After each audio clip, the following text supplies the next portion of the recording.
Fala Vascaíno, fala Vascaína, você torcedor do Vasco, espalhado de norte a sul do Brasil, e você torcedor do Vasco que nos acompanha, espalhado por todo o mundo, saudações vascaínas a todos vocês. Meus amigos, primeiramente, boa noite a todos. Peço a todos para poder se inscrever no canal, deixar o seu like ou o seu dislike e, por favor, ativem o sininho para vocês receberem as notificações referentes ao nosso conteúdo. Sem demora, para o vídeo não ficar longo. Pessoal, hoje tivemos notícias boas, notícias ruins. Primeiramente, notícia boa. O Vasco conseguiu complementar mais 2 etapas do nosso CT. Isso é uma vitória, ainda mais neste momento de pandemia.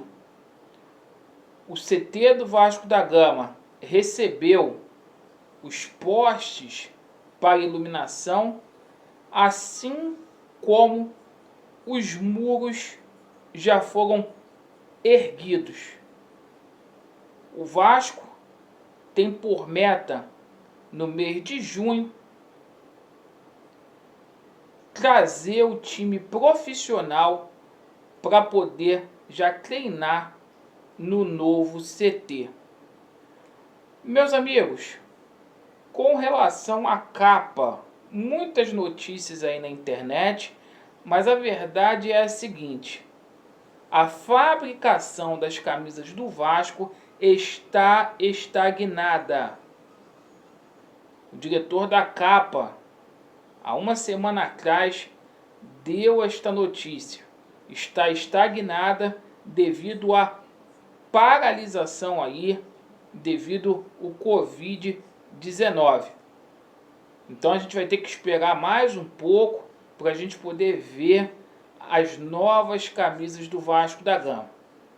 Apesar do Vasco da Gama querer fazer a mesma coisa que o Fluminense fez, o Vasco ainda não tem camisa para poder apresentar. Isso aí causou muita polêmica dentro do Vasco, como a gente falou anteriormente em outros vídeos, porque a capa e o Vasco já namoram aí desde novembro, onde estava praticamente sacramentada a rescisão de contrato com a Diadora. A princípio, caso não tenha camisa da capa, o Vasco da Gama vai com a Diadora quando começar o futebol.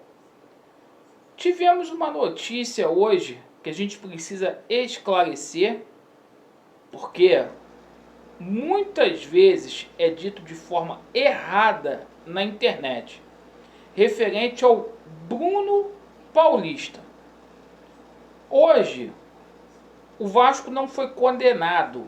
O que houve hoje foi a homologação do acordo entre Vasco da Gama e Bruno Paulista.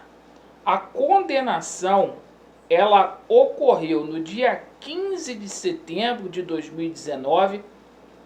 Quem trouxe essa notícia foi o Davi Nascimento, lá do jornal Lance. O que ocorreu foi a homologação. O Vasco conseguiu homologar um acordo para ser pago via ato trabalhista, e isso é mais uma vitória para o Vasco, porque o Vasco teria que pagar 1,5 milhão. O Vasco vai ter que pagar algo aí em torno de 1.100.000, tá? O Bruno Paulista, que foi contratado em maio, ele fez parte daquele plantel que classificou o Vasco da Gama para a Libertadores em 2017. Após a saída do Zé Ricardo, ele perdeu espaço e foi um jogador que sofreu uma lesão logo na sua estreia, que foi naquele jogo contra o Flamengo em São Januário, onde perdemos por 1-0, né? A diretoria do Vasco poderia ter feito o que fez com o Bruno César, um jogador que sofreu um acidente de trabalho, ficou encostado em abril de 2018 e acabou sendo mandado embora durante a Copa do Mundo daquele ano ali. Meus amigos, houve uma novidade também com relação ao Fernando Miguel, tá?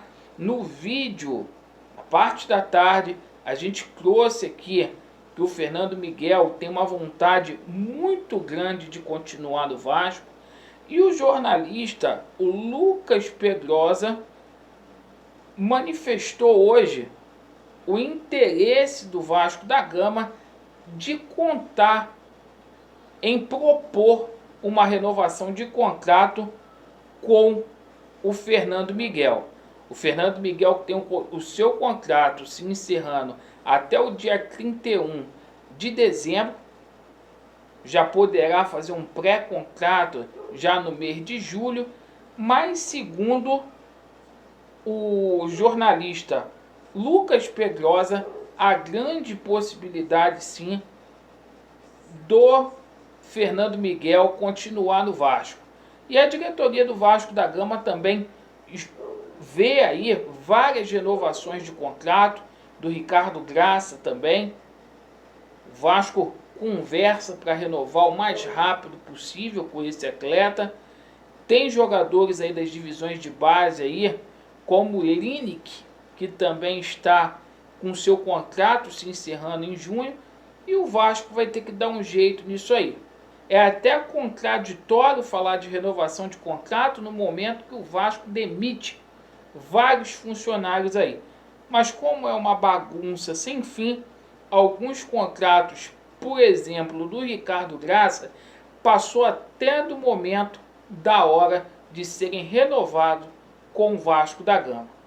Valeu, meus amigos. Vasco neles, estamos juntos. Valeu.